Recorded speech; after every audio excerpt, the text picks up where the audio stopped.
dream come true for you. Oh, I can't believe it. I can't believe it. Football, bloody hell. But they never give in. And that's the winner. Welcome to the American Red Devils podcast. I'm John. I'm Alex. And we're bringing you the best Manchester United news from this side of the pond. Woo, sir. How we doing? How we doing? It is the summer. The summer. Manchester United is on tour in the Los Estados Unidos, the great United States of America.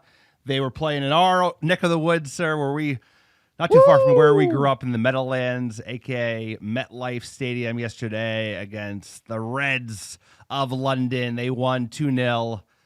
Big week for Manchester United since we last spoke to you fine folks. Rashford got his new deal at the beginning of last week. Bruno's confirmed captain. Andre Onana is in the house. Lots going on. Glazers dragging their feet, feeling more and more like they ain't going nowhere. But either way, 1 week closer to season kicking off, like 2-3 weeks away. Unbelievable. I can't believe it. FA Cup final felt like it was only like, what was it, 5 weeks ago? But either way, lots going on at the club. Summer, it is hot. It's hot everywhere. But how you doing? How's your weekend going, sir? And how are all things American Red Devils? Tons of news. You like to see that in the summer. Also getting our business done early. Huge. We talked about Onana. He is in the building. North Jersey featuring pretty strong this week for Manchester United. Both Alex and I grew up in New Jersey, proud, born and raised. You got to love the state. I mean, we were born. I was in Pennsylvania. You were in New York, Jersey, but close.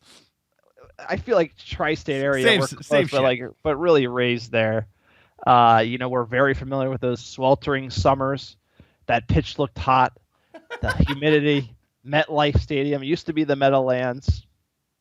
We were doing 3 or 4 days without water, playing football, American football, back in the day. So we are familiar with how hot it is out there for the lads. So some of them looked a little out of shape, but you can blame it on that humidity, that heat. But tons of American Red Devils went to this game. The support was incredible. Stadium absolutely packed out. You got to give a huge shout out to everyone who listens to the pod who ended up going to the game, tweeted us as such. So just good feelings all around. I feel like finally a preseason game worth its salt. The Gunners, like in North Jersey during the summer. So just like a great time all around. Also, the Manchester United practicing at Pingree, where we grew up. There was a bunch of kids that went to private school there. So we're familiar with Pingree and all those other schools we used to play sports against. Alex and I, product of the North Jersey public school system. So, we didn't get those fine pitches they had over there at Pingree. But Ten Hag doing his press conference there, I thought was just really funny, bringing back some memories of North Jersey. It's you would think they could find a better place to practice than just like a private high school in New Jersey. But damn, those private high schools, they get a lot of money, a lot of cheddar, and those pitches are looking pretty crisp for the boys. That's the thing about America. It's like the private education institutions are like top class because look where they're going to go when they come to the West Coast. I think they like to practice at either UCLA, which is obviously public, or USC, which is private. But the colleges, the high schools, they've got it going on. There's a lot of nostalgia, like you said. Everyone's marketing it as like the New York tour. Well, as folks know, Giants, they play in Jersey. Jets, they play in Jersey, have long shared a stadium. But it was just funny. Come on, Big Blue. Come on, Big Blue. There you go. To see the lads like practicing in what looks like our backyard. It looked like they were staying in Morristown, not too far from Pingree. And like John said, not too far from where we grew up. So a lot of nostalgia. And also all the Reds, especially American Red Devils. Shout out to all the American Red Devils that made it out to the game yesterday, enjoying themselves. It looked like the players, the fans got in early. They got in early. They got their seat. They weren't too much rocking around, so people got to actually enjoy it. I think fans in the United States are getting wiser and wiser about how the game is different, football, soccer, whatever, versus American football. So that was great to see. Also, it was a big week for American soccer in general, American football in general. Messi with his winner. Sir, we'll talk about that a little bit later in the pod. Getting your boy Ronaldo all fired up, I can only imagine. But either way, preseason is ripping. The boys are fully integrated for the most part. We got to see a lot of the big names. And this friendly, We talked about the Lyon one briefly too, but the Arsenal game did not feel like a friendly, which you love to see. Arteta was taking it seriously. United was taking it seriously. There were tackles flying everywhere. Mod unfortunately went down with an injury. That doesn't look good. But we got 2 goals, and then we scored. We did a penalty shootout, which is like the most American thing ever, which is like just do a penalty shootout to do a penalty shootout. But here we are. Good legs underneath us. Like you said, transfers are getting done. We got 2 in already. Big transfers. We need the number 9, the number 9, the number 9. Seems to be Rasmus Højlund. That's the one the manager wants. Competition now coming from the PSG. He wants it. He's liking Manchester United tweets and Instagram posts. So clearly he wants to play with Erik ten Hag and wear that glorious red. But talk about practice, or your favorite time of the year. Talk about practice. Talking about practice. Quick PSA for the podcast. Not talking about practice. Patreon. You want to support the podcast, check out our Patreon page, patreon.com/America Red Devils. We do a behind-the-scenes episode every month. Tons of other benefits. Please check it out if you're thinking about it. It keeps the podcast ad-free.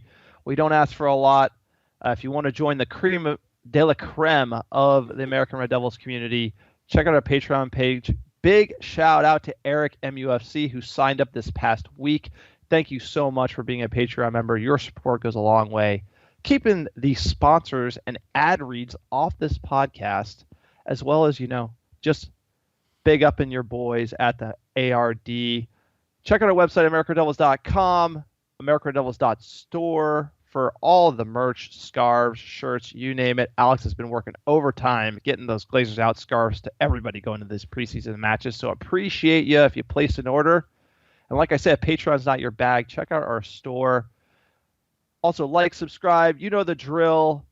But Alex, tell them about reviews. These go a long way to help us get found organically. They certainly do. 5-star reviews, the American Devils podcast, wherever you listen. It's a great way to support the pod. Helps us get found organically by other fans like yourself. And we're giving away free merch, giving away free scarves. All you have to do is write a 5-star review wherever you listen, ideally on iTunes or Spotify, and send a screenshot of that review to americadevils@gmail.com with your mailing address, and I'll personally pick, pack, and ship a free ARD scarf. We're sending out Football is Nothing Without the Fans. Great one designed by John a couple years ago. We're almost running out of Glazer Out scarves, sir. Like you said, it's funny. You get the pulse of American Red Devil fans, Manchester United fans, seeing what they're buying from the store. All of a sudden, the last couple months, huge uptick in Glazer Out scarves being bought, which I think is a feeling that, like, hey, these Glazers ain't going nowhere. But speaking of a great review, here's one from Nolan Casbar. Shout out, local American Red Devil. He was at the game yesterday with my brother, I believe. Best United pod around. Love the pod, sir. Love listening to the hot banter every morning on my way to work. Not only is the pod informative, but it's also absolutely hilarious. Glory, glory, Man United. Glazers out. Green and gold to the club is sold. Thank you, Nolan.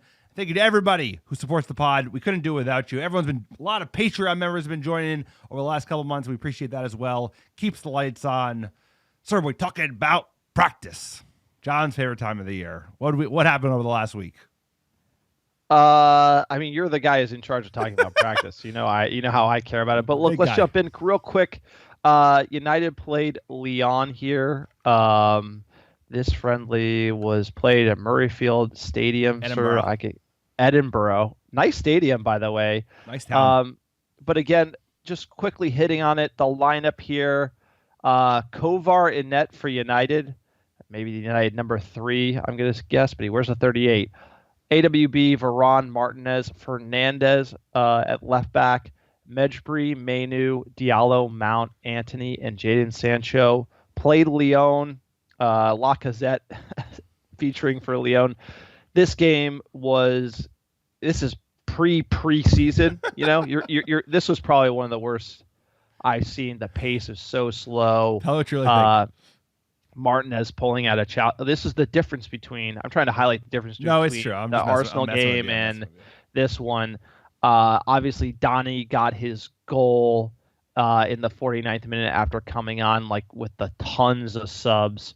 You had Fred, Evans, Williams. Great to see him back in featuring Van de Beek, Gore, Fish, Hugel, Warado, Hansen, and Forsen. So everyone coming in. Donny getting his goal, celebrating like he won the Champions League.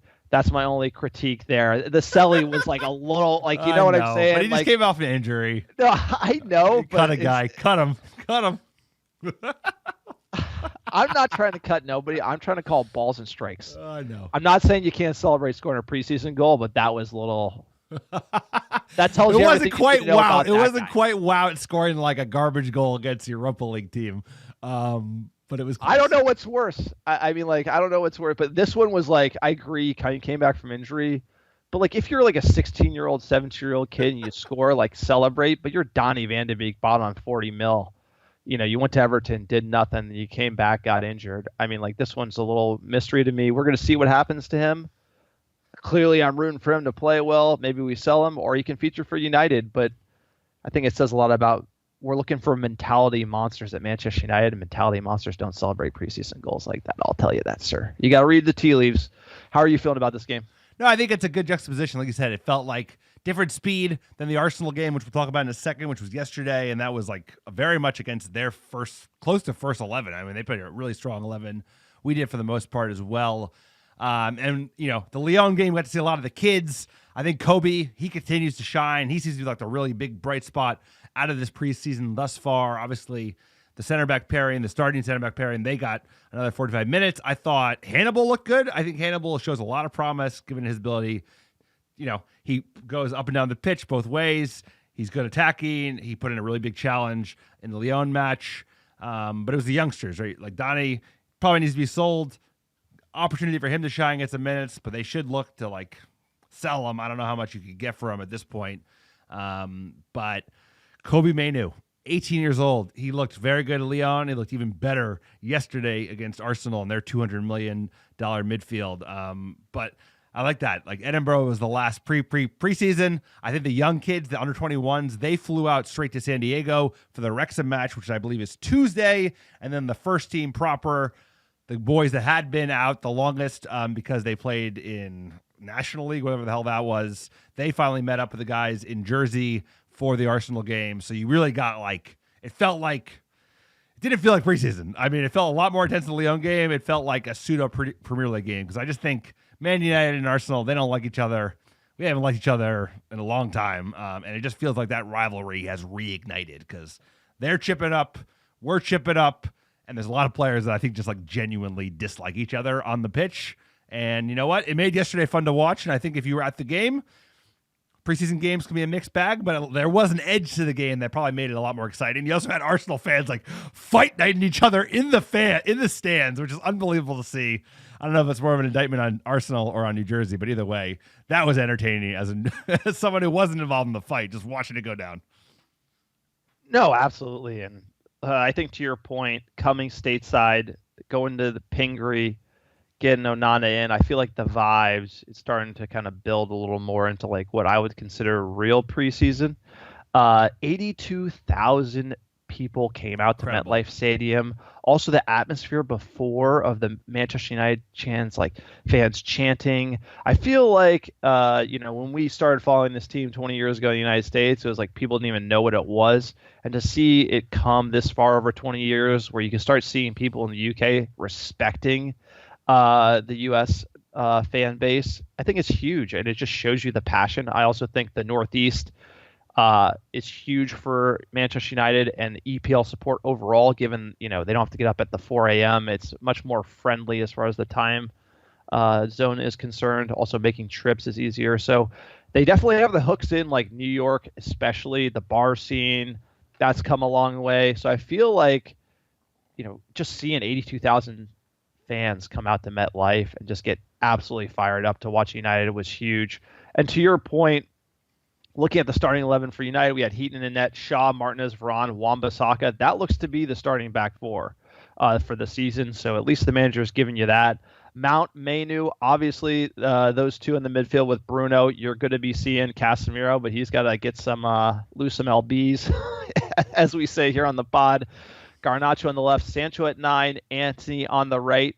So you're getting there. Onana obviously is going to come in. Casemiro is going to slot in there. And most likely you might have Rashford at 9 or Højlund. But you're starting to see what Ten Hag wants to do, the patterns of play, playing out the back, etc. Now for Arsenal, interesting from Arteta. He went full hog here for like 70 minutes. You look at this team. This is the starting team: Ramsdale and net, Timber, Saliba, Gabriel, Tomiyasu, Odegaard, Rice, Havertz. That's the starting midfield. A lot of money spent there. Saka, Nketiah, and Martinelli. He went stronger than Ten Hag. Yep. Obviously, Bruno getting his goal, Sancho getting his goal. We do them dirty 2-0. Tons of subs in the second half. Ahmad gets the injury. Bummer. The only highlights I really have, I mean, what a player, Bruno Fernandes getting the armband and then scoring a banger. Ramsdale isn't nearly as good as everyone thinks. No, the Diallo injury and Mainu really shining. But again, we have to also call in balls and strikes here. Mainu shining in preseason means he'll feature on the bench for Manchester United in the regular season. So it's not like he's not going to start and be this incredible player, but him shining is going to say, all right, he's coming up. We're looking at signing another midfielder, but Mainu might slot behind. This shows me we're definitely going to sell Fred, probably also sell McTominay. But again, you know how we are as a selling club, because if you're going to sign another midfielder and you have Mainu, you got Cass, you got Eriksson, you're full up. Yeah, unless you're selling. And we're slowly getting the wheels going on the sell side. I don't know, like the valuations aren't there. What do you expect? But at least we're moving the contracts off, making space. And I think the shout-outs you said were good. It's like there's definitely a different tenor with this match. Like they were throwing tackles around. Martinez, you love to see it. I think he hates Arsenal, and I love that. Strong 11, that back four, like you said. Everyone wanted to see Onana. He didn't feature. I thought Bruno looked great. Kobe did look great, but like how much does he actually get to feature next year? I think that'll be dependent on, do you sell McFred? Do you bring in one midfielder or two? But either way, for an 18-year-old to show his composure against that quality of midfield opposition, it was very impressive. Right? He did against Lyon, did in the first preseason match. That's less of a big deal, but he played against like pretty good midfield on paper with Rice and Odegaard and Kai Havertz. Certainly expensive one. And Jadon getting a nice goal, like showing the speed. I didn't think he had it in him. It's the fastest I've ever seen Jadon Sancho run. Really good finish. Anthony didn't look terrific. Garnacho looked a little bit off it, but it was his first game back, so he gets more of he gets more time. Mount continues to look really good. I thought Luke Shaw looked great back. And it's preseason. And like you said, good vibes. America Red Devils, Manchester United fans in the States. They put some pride in our names. I think there was like, from what I was hearing, there was like huge vibes in the city. It felt like almost like a World Cup game because those two clubs are probably the most popular football clubs in the Northeast, I would venture to say. Arsenal or Chelsea might be in the second place, I'm saying, but Arsenal are pretty up there. So good vibes all around, good victory. And then they went to penalties, which was just hilarious because why not? Mo Betta. And there you go, sir. Another game in the books. The penalties, I gotta like the one thing hilarious. about the one thing about like the United States and the sport of soccer, we can't help ourselves to do dumb shit. It's like literally just like make it the same way. What did you say? What do you mean? What am I trying to say? I was like, there's a reason I like the English Premier League, bro. It's like, why do you have penalties when we beat them 2-0? Like, tell me that. Like, who's practice? What producer who works on like College Game Day is running this game for like whatever network showing it? I mean, nothing makes sense here. It's literally hysterical. That aside, because we're always going to make ourselves look like fools when it comes to respecting the English game, like because we're just America thinks that we have all these great sports here, like basketball, we're number one, American football, we're number one, baseball, etc. Right? So we just think we can just like take other games and put our spin on it, and this is like another example of like things we don't need to do. Yeah. It was record attendance for a soccer match at MetLife Stadium with the attendance I listed, and don't forget, MetLife is hosting the 2026 FIFA World Cup. Good they point. did bring in the grass turf. Which I thought was awesome, and it held up pretty well. So that's like a good sign for where things are going. And obviously, we are huge World Cup fans, having gone to Qatar and Brazil. We might be going to MetLife Stadium because it looked awesome. I mean, like seeing it packed out with all the fans, just a great sighting to see. I mean, like there's been a few of those throughout the years. I think they played one in at the Horseshoe, or I think in Michigan between Madrid and United back in the day. That was had over 100,000 people. It was unbelievable. It kind of had that feeling. So what I'm trying to say is preseason's going to be downhill from here. Are you not excited for the blockbuster Wrexham game they keep shoving down our throats? Ryan Reynolds, number one fan over here. Ryan Reynolds. Oh my God, it's like we get it. Hey, we got Wrexham fans listening, so we do. This is a Manchester United podcast. No, but like I feel like there's like they're a feel good story. They're like the feel good story. They're like and the you know Ted what? We're here to Lasso tell football you team. why but your like feel good story's no good on this podcast. Just like we're here to balls tell you and strikes. preseason's overrated. Balls and strikes. It's not that I have a problem. I'm just like a little sick of it. It's like those stories that they just like the mainstream sports. Sir, you're doing what I do. You don't need to do it. Okay, fair enough. Let's move on. United in the news. You tell me. Let's go.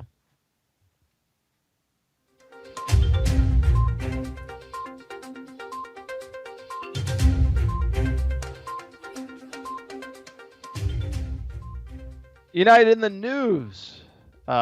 Big news. Got to start off. I mean, it's probably the biggest signing of the summer. Marcus Rashford pens long-term deal through 2028. How are we feeling? Marcus Rashford is red. I thought we already knew this. Well, there had been rumors. The big journos are basically saying that it was done and dusted. Now it was official. I think it was Monday. This is terrific news. Terrific.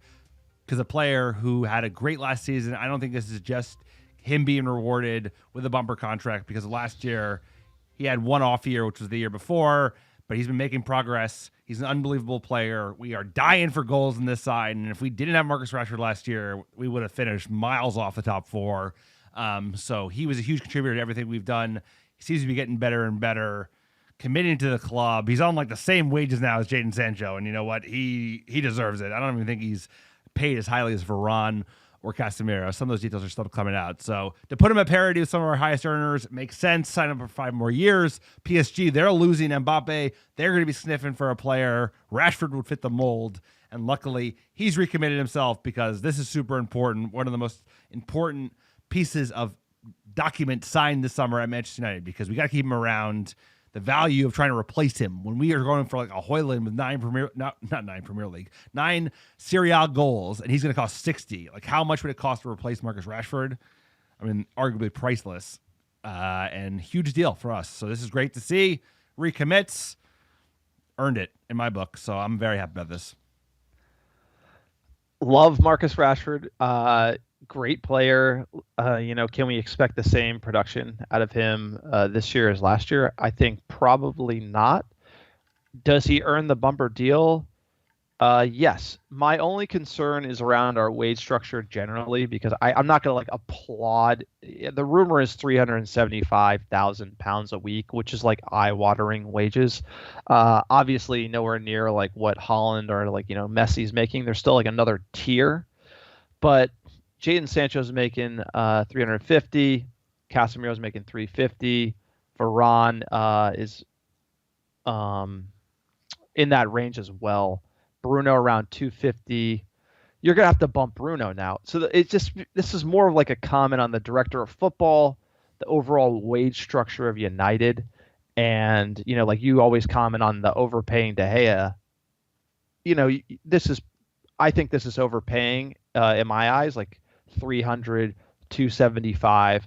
I'm not going to split hairs as a Muppet. I want him on the team. But I'm just saying there is this wage structure issue that we have with Jadon Sancho, Casemiro, Varane making these mega wages. And you're going to, Garnacho's going to be looking at that. Other players going to be looking at that on these new deals. And it's hard to get away from this once you do it.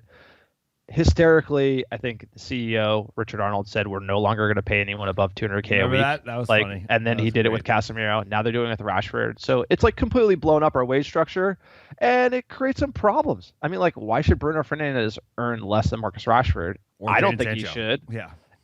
Yeah. So then you have this kind of problem. But at the end of the day, Bruno's locked up.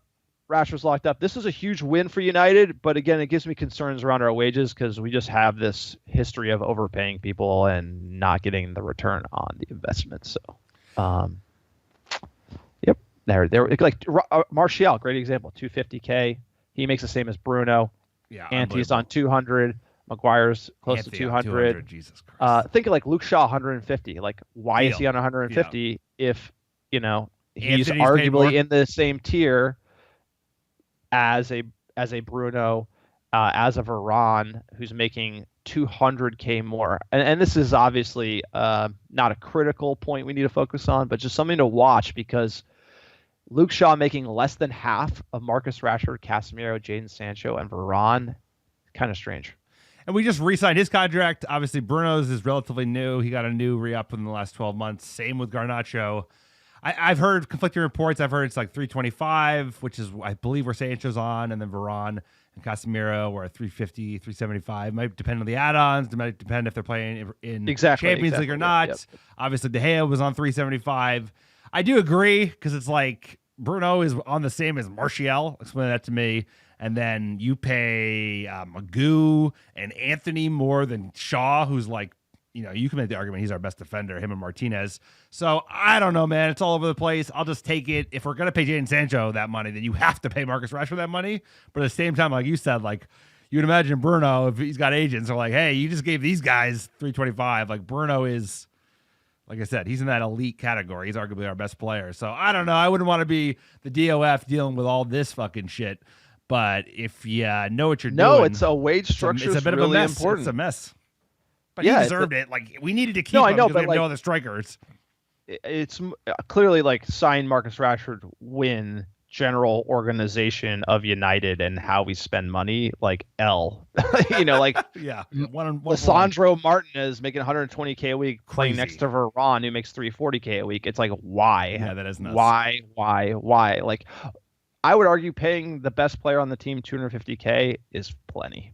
And then once you get into this eye-watering Varane 340, Sancho 350, Casemiro 350, like De Gea 400, Marcus 375. When you start getting into those, that's when you start getting people are unhappy, and then it just creates more work for the front office. So we'll see how it plays out. We don't need to like only bag on the wages, but if you were to tell me PSG were knocking on the door with 450, 500, credit to Marcus Rashford for signing this. And to your point on the Mbappe news, we're lucky we got this done when we did, because if Mbappe happened before, we might be in a fight. Rashford, I thought, was loyal. I thought he always signed the deal. And so in my opinion, biggest signing of the season. The next big news here, Bruno Fernandes, captain of Manchester United. This one came out. I think we did the poll. Everyone was locked on. It was going to be Bruno. To your point, Casemiro wore the armband when he came off. I think those two are looking like the real leaders of Manchester United. Look, our best player, he's the captain of United. I think getting the armband in this way will hopefully make him grow as a player. People have he's got a bit of a hot head, and heavy weighs the crown. So once you're the captain, he's probably thinking of things a little differently, and knowing Bruno and the passion and drive he has, I think this is gonna make him a better player and hopefully take this team to new heights. Yeah, well, I'm going to play a quote from him in a second, but I just want to agree with you, sir. It's like he has his issues, but at the end of the day, it's not even about the fact that he's the best player on the team. He shows leadership throughout, not always in the best way, right? But I think he still has room to mature. He's 27. That's not young, but even remember like let's think of Wayne Rooney. What were you doing at 27? Exactly. Like, I don't want to be talking about that. But even Waza, like if you remember, like he was a fucking hothead. Obviously, we knew that. That was part of it. I mean, he started so young, so good.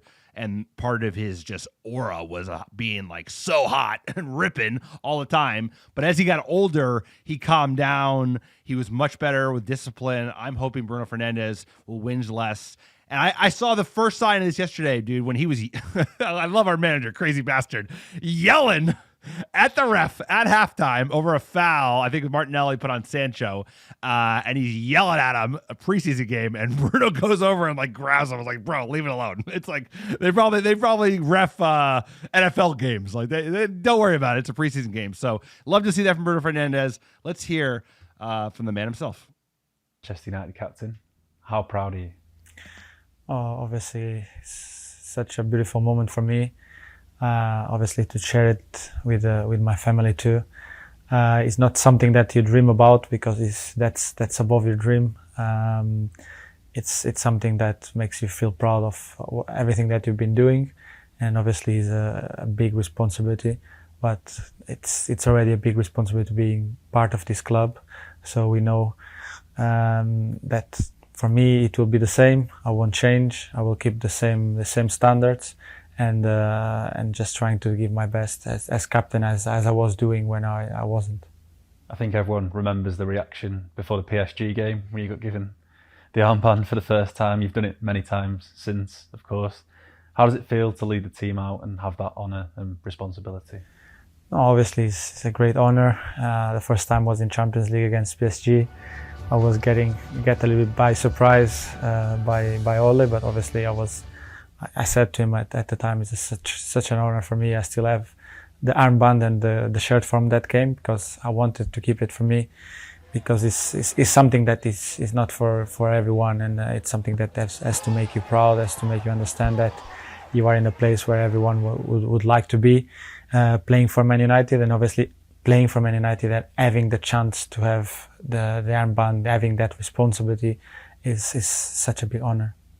There you go. Bruno Fernandes talking about the responsibility. He's not going to lower his standards. And talking about the first time he got that armband, sir, against PSG under Ole Gunnar Solskjaer with no fans. Proud of the man. I think he's come a long way. Hell of a player. I think he will mature even more now that he's the official captain. And you know what? You could tell that he's our guy because rival fans fucking despise him. And I love that. And it's like, that's a good sign because they hate him so much. And he does so much for the side. I think he will only grow into that role as he gets even older and wiser in his time. Yep, absolutely. But you know what a measure of a good captain it is at Manchester United? Titles. Lifting silverware. So Titles. Let's see more of that. You know, he did the half. I feel like the half cup raise with Harry Magoo, that was about worth the energy drink cup. Yeah, there you go. But we want to see some big boys. Let's get the FA Cup. Let's get the Champions League. Let's get English Premier League title. I feel like if you really, truly want to go down the history books as a great captain of Manchester United, you need pictures lifting multiple trophies. That's the only way you do it. And if you're a hothead and you whinge, nobody's going to care as long as there's photos of you with those beautiful, beautiful trophies.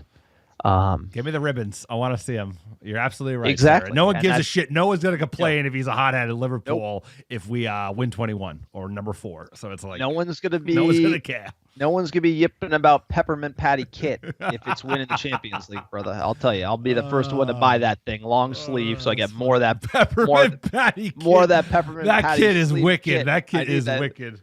Like, yeah, give me a break. Hey, look. Give me a break. Number one like Peppermint Patty fan, and if we win the Champions League, wear that kit. Number one fan, right here. Get it for you. Wow, 27. Yeah, wow, will fly in for sure. Full kit, wow. He'll like Aguero it and like be on the field. Yeah, absolutely. Next one here, Avram Glazer. You know, he came to Jersey, baby. Get out. Look, he's there. We said it. They ain't leaving, bro. They ain't leaving. We said it early on, and this is just one of those things that you wouldn't think you'd hear anything worthwhile on a Muppet podcast.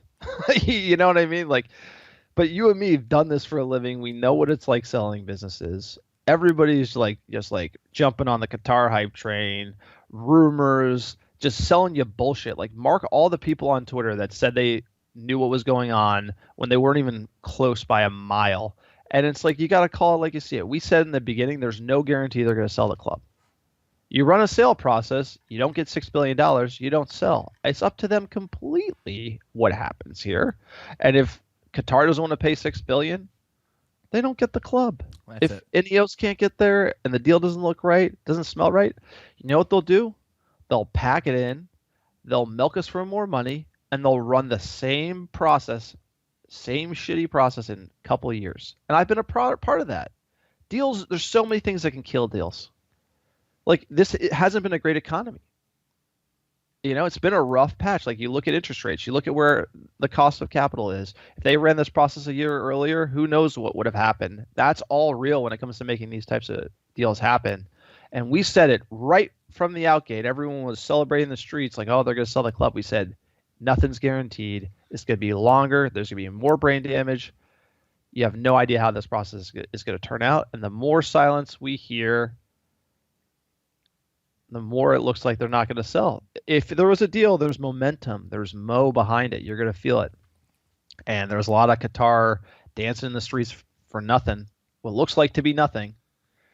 If they're that confident in their bid, it's usually announced like right there. Lawyers reviewing it, people penning it. We're good. They agree. Boom, done. That hasn't happened. And there's reasons it hasn't happened. Something could spark. A deal could come out of nothing, and they could sell. But it looks to be not this summer. And if he's showing up at the game, I think he shows up at the game because he's showing the people that want to buy United they're serious about not selling. No, he ain't going nowhere. He ain't going nowhere. That's what that is. That's like, I'm flying up from Tampa. Premeditated. He might have a spot up in the Northeast. He might have a spot in the city for all we know. Sure, he has a very nice spot up in. Yeah, I'm sure Manhattan. He's got some like pied à terre kind of thing. So you're totally right, sir. Why would he show up to the FA Cup final, show up to the Carabao Cup final, show up to this game, like a throwaway game, which is preseason? You know, people are excited about it. That's great. But he listed an asset in a really tough equity market. Inflation was like sky high. Like you said, they're jacking up interest rates around the world. Now things are getting better, actually. You know, interest rates are staying up, but inflation's coming down. The market's up. And he's probably like, why would I sell now for $5 billion, where if I can wait 2 years and this club seems to be doing well, I seems to finally stumble on a good manager. And, you know, Richard Arnold, I mean, Ed Woodward's making Richard Arnold and John Murtaugh look like geniuses because they're not just like the worst in the league. They're probably like bottom 5 now. And I'll just hang on a little bit longer, stick around. And there you go. I can get $6 billion in 2 years, 2.5 years, whatever, then $5 billion. And This is their, you know, they have an NFL club, which is worth a ton of money too, but nothing is Manchester United. Like there's probably like one football club, American football club in all of America that has the same weight as a Manchester United, and that's like a Cowboys. So they know that like this is their golden goose. They have luckily for them, they have 2 gooses, and they're going to hang out because they're not that old. I think they're willing to like roll the dice again and say, I think the value of this is getting bigger in the United States. You got Saudis throwing money around. They're trying to, you know, take the World Cup in 2030. The wind is at their backs. The wind was at their chest 12 months ago. And now they're like, actually, things are on the up and up. We should just hang out and kick the can for a couple of years, keep the process going. And it doesn't feel like they're going nowhere. No, it doesn't right now. But you have to think about it realistically. I think something else happened this week, not in the world of football, but in American football. The Washington Commanders sold for $6 billion. Yep. So if I'm the Glazers, I'm like, obviously, we're really before. There's an event that's coming, and the event that's coming is the Super League, and it is going to come, and there's nothing that anyone can do to prevent it, because there's too much money to be had by these elite European football clubs.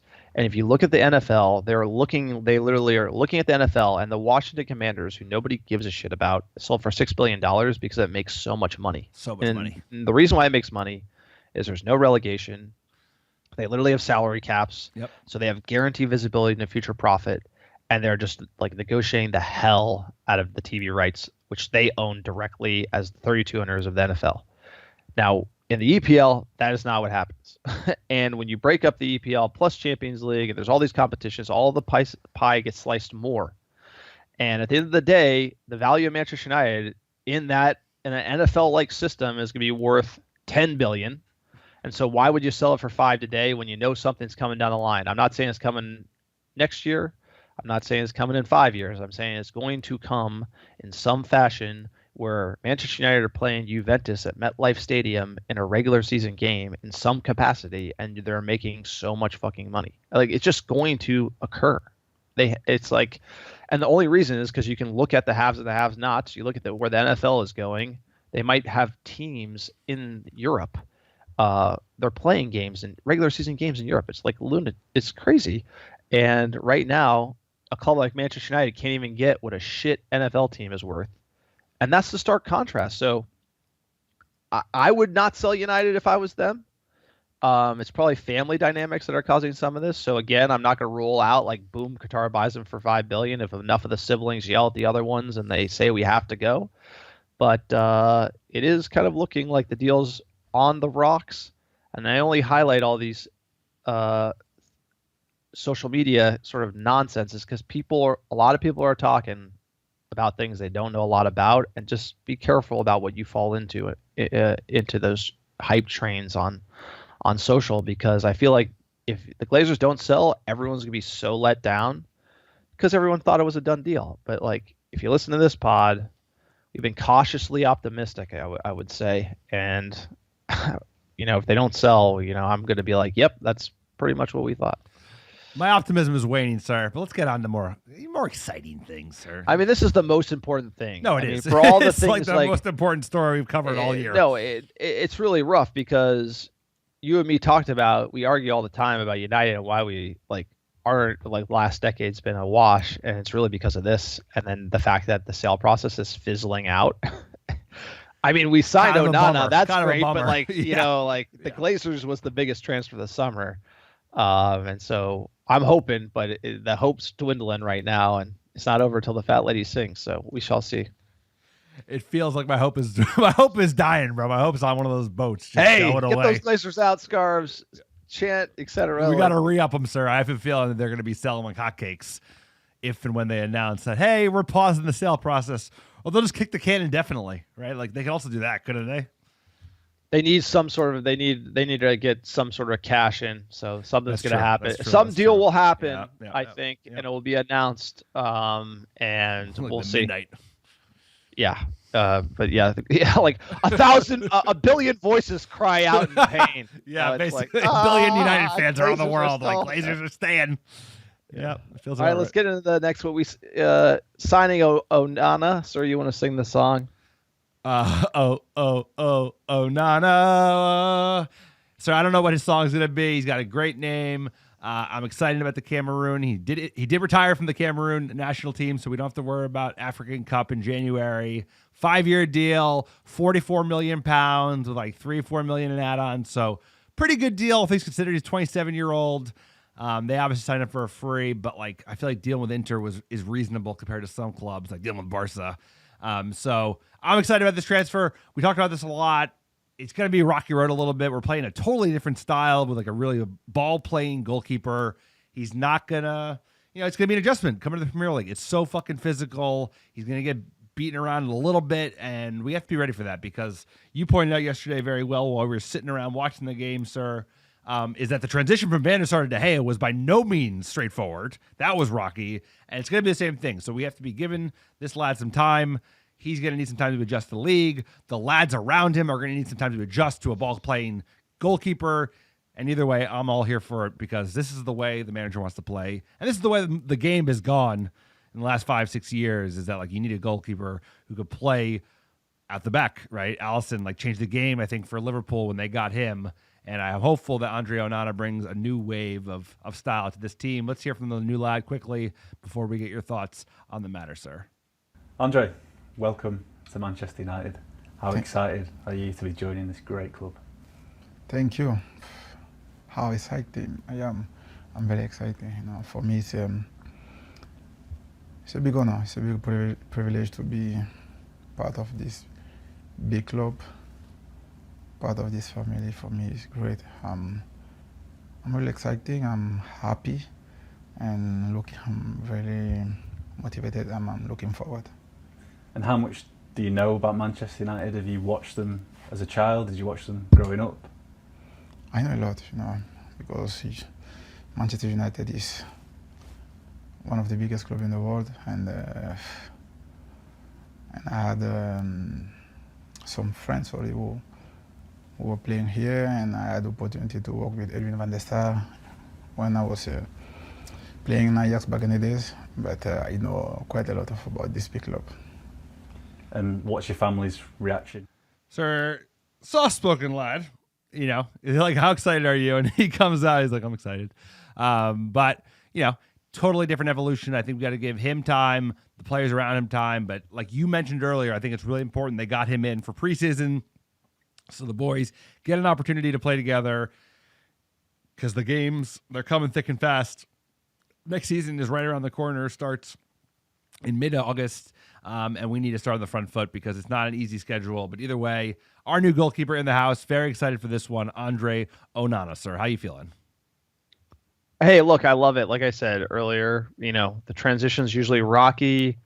I feel like it's going to be really refreshing him playing out the back, and it's an unknown. Like I bet you playing out the back is going to be incredible as far as the shot stopping. Who knows? I mean, we were talking about during the game yesterday. It'd be like a lot of these incredible De Gea stops end up winning us these like big 3 points in these games, and I just haven't seen enough of Onana back there. Heavy weighs the Manchester United jersey. Look, he looks the player. I saw him in training, looks sharp, saying all the right things. Hey, you got to make moves, Ten Hag. He's making moves. I think he's be a great goalie for Manchester United. You play in the Champions League final, you come into United. I think that's the type of player that we're looking at. Moving on to some Muppetry here. Højlund, obviously we all want him. The Dane looks like a beast, 6'3", sir. Latest from Fabrizio Romano. Quote, understand Manchester United are now set to submit first official bid for Højlund next week. PSG speaking to player. Manchester United are set to bid soon. They want to avoid any hijack. So PSG sniffing around. Hijinks. This one makes me a little nervy. Me too, bro. Keep going. We've telegraphed this transfer for the world to see, which is the standard Manchester United policy, keeping Fabrizio informed and tweeting like all the time, which I don't know why you would do that. This could come from the Atalanta side, but regardless, Højlund and United agreed he wants United, but the price tag on him is going to be the issue. And if anyone knows anything about PSG, they don't mind paying a high price. So how much does he love United when he has a lot of money put in front of him? That would be the ultimate question here. But the fact we're competing to sign an unproven young striker and we have no other options makes me more nervous. It makes me nervous, but it also validates the quality in the player and who the manager rates. Like I said, he's the number one target, with Kane and Osimhen basically being priced out of those. They've seemed to come down a little bit. We heard 100 million euros. Now we're hearing like 60, 70. Fucking expensive, but more reasonable compared to the 100 we were hearing for a player that, is very raw, tons of talent, but is going to be a project. It's going to take some time. I think he has it. I think he's the real deal. He's going to need time. We're going to need another striker in addition to Højlund, just because of his age and because of the amount of games we're going to play and because all we have is Tony Martial, who we did hear like maybe a fake rumor that someone in Saudi Arabia is looking to buy him. That would be great for United, given his wages and the fact that might help finance another striker. But I want this done. Where do you read this shit? I read the nonsense. Nobody wants Twitter, Martial. Bro. Come on, bro. Saudis. Come on. The Saudis got cash. Some guy tweeted something that ain't got nothing to do with nothing. So he wants the move. Day, that's what gives me some hope, is that like even if PSG come in, like he does want the move. He's a United fan from growing up. He wants to play with Ten Hag. I'm sure he doesn't. He wouldn't mind playing with Christian Eriksen, right? That's pretty cool as a Dane. So we got to get it done, because at this point we put all of our chips in one basket. As you said, it's like everybody knows who we're going after. We have no contingency plan. We need to get him in.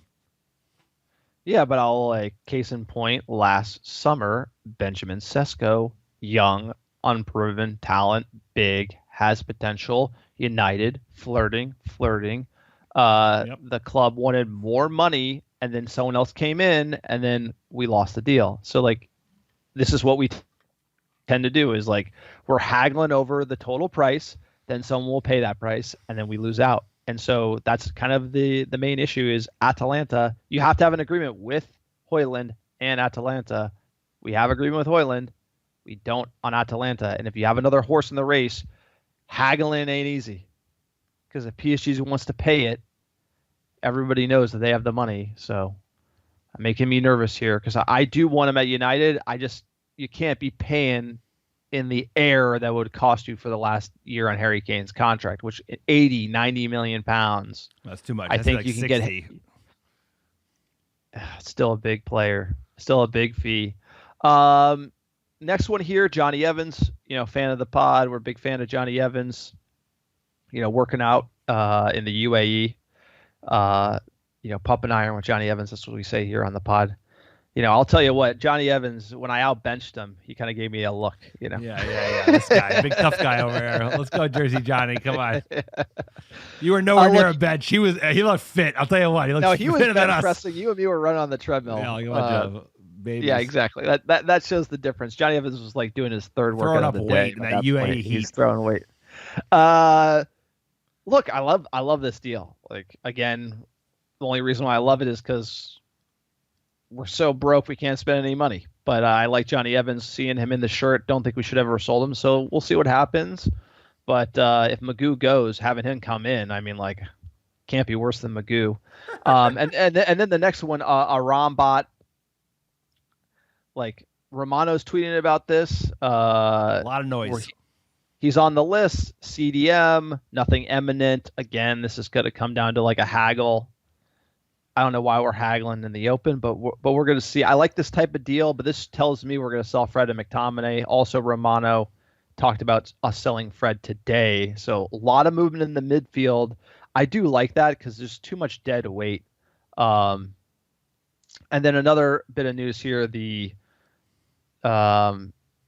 Jack and Tyler. This is for you, John. The twins. These twins that Darren Fletcher is buying, who are 16 from City's Academy. I mean, his twins, his kids. Oh, his kids. Why is Fletcher's kids at the Man City Academy? Good question, bro. Tell me. He's the technical director of Manchester United. So his kids are at City. We're buying them for as much as we sold. What's his name? Iqbal and the other guy combined. So they better be. I bet you these kids never get a minute of first team football. But there you go, Darren Fletcher. Well, that's about the value I thought Darren Fletcher would add to this club. Would be him purchasing his. He's staying around. I'll tell you that. He ain't going nowhere.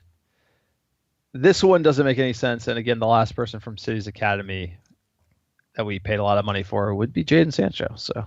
We're still trying to recoup that investment. There you go. At least it's $1 million instead of 7. Glad favoritism and nepotism is still well alive in world football. There you go.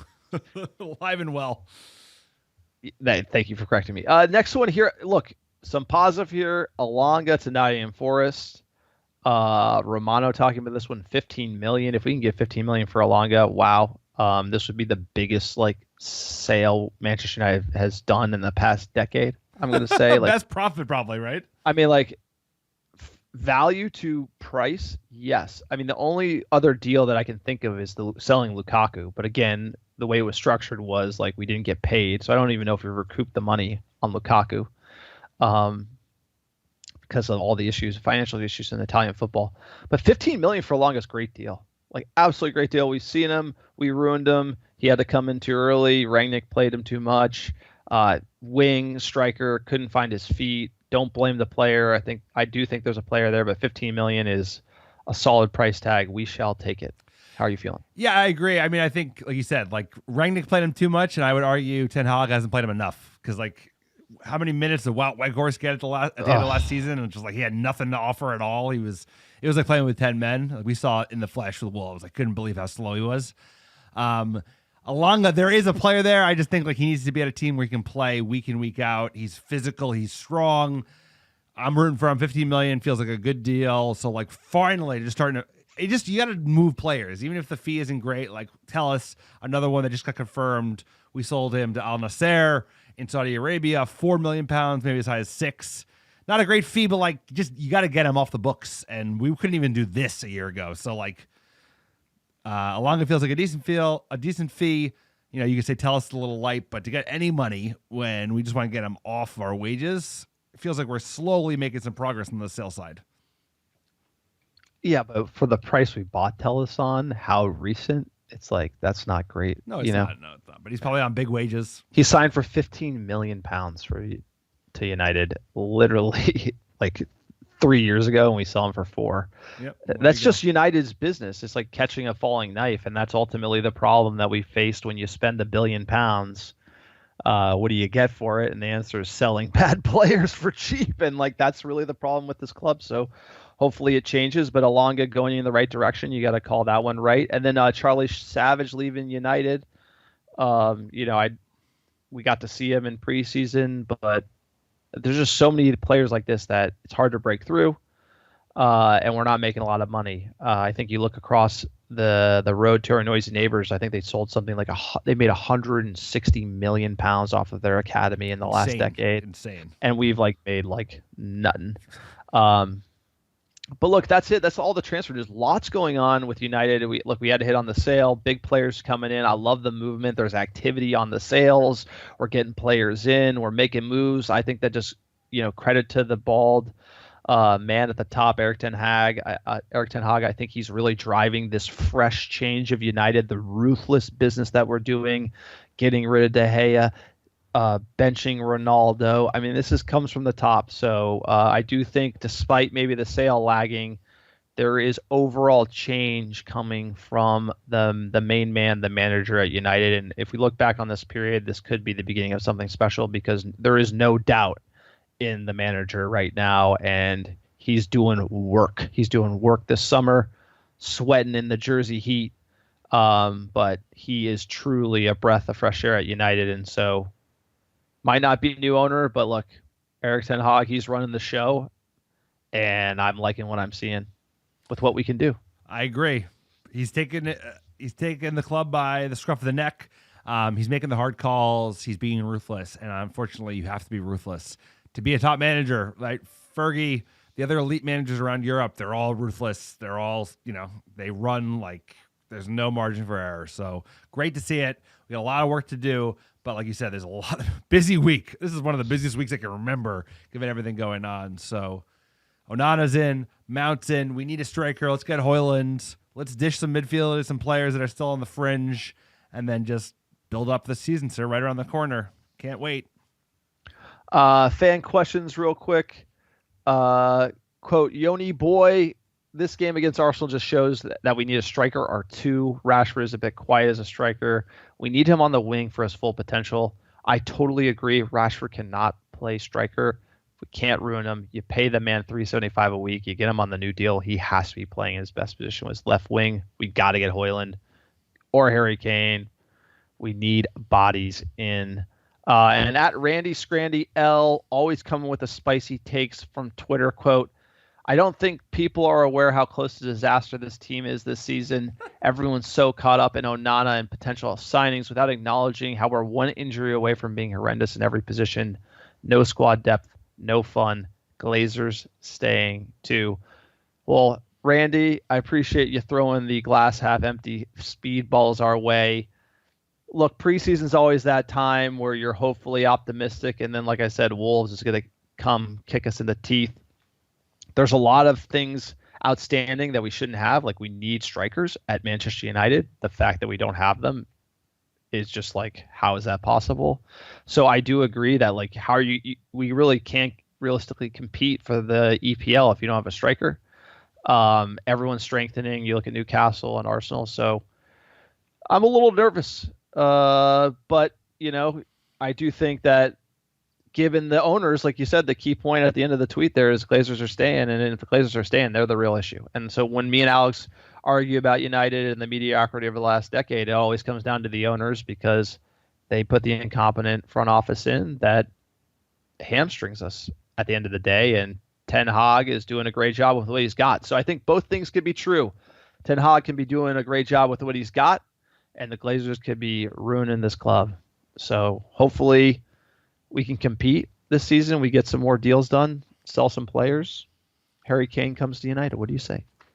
I get it. We got to manage expectations. Like, even with Højlund, we're not going to be competing for the Premier League title. When the kid's 21, 20, he's young.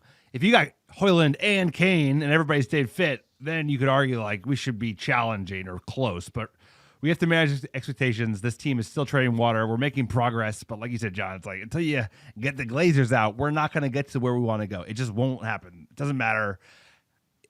It doesn't matter. Like, they will never upgrade Murtaugh and Richard Arnold to a level you would need or spend the requisite money. It's like, if they're going to stick around, they're going to continue to kick the can.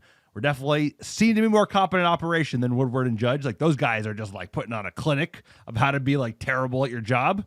But we have a long way to go, and we just try and enjoy the ride. And you know what? One game at a time, sir, because this is not going to be season number 21 where we take home 21 title. It's just not happening. But we can still. I'm not gonna say never. I mean, there's a chance. This year, no They- way, like, no way. Come on, man. Look at City, dude. Wait, I'm gonna say this. For a period of time last season, we had the best midfield in the league. We just added Mason Mount, who looks to be a real player. If we can get a number 9 that like Bruno, Mount, Rashford, and hopefully You Anthony, need Hoyland please, scoring come like good, Anthony. I know he's not starting Anthony! Sancho, Garnacho. Anthony! I know. You would need Hoyland to come in and score like 22 Premier League goals. Like, that's the problem. Is like, yeah, if Hoyland comes in and scores 25 goals in the league, and then you have Rashford gets like his 18 plus another 12 across cup competition. Yeah, and then like Sancho gets like 10. Like, you need goals. The team needs goals. I need Anthony or Sancho to come good. Anthony, One of you guys, come you on. gotta come good. Sancho. You gotta come good. Somebody. Come on. Woo! So great pod. All right. Look, that's it. That's the podcast. If you like the America Red Devils, check us out on Patreon, patreon.com/America Red Devils. Check out our website, americadevils.com, americadevils.store for all your Glazers Out merch, scarves, everything you need. Drop a review, like, subscribe, do everything to help the podcast. Sir, you got our top 10 downloads last 7 days. You know it. Number 1, how you doing? Los Angeles, California, Chicago, Illinois, San Francisco, California, New York, Dallas, Texas, Brooklyn, New York, Dublin, Ireland, London, England, Atlanta, Georgia, and last but not least, Seattle, Washington. Appreciate all y'all listening week in, week out. America Red Devils. I couldn't do without you. Preseason, thick and fast. Muppetry, Sale. We'll be with you every step of the way. Have a great week. Enjoy yourself. Wrexham, Hollywood FC. There you go. Can't wait for that match. Enjoy it. And we'll talk to you all next week. See ya.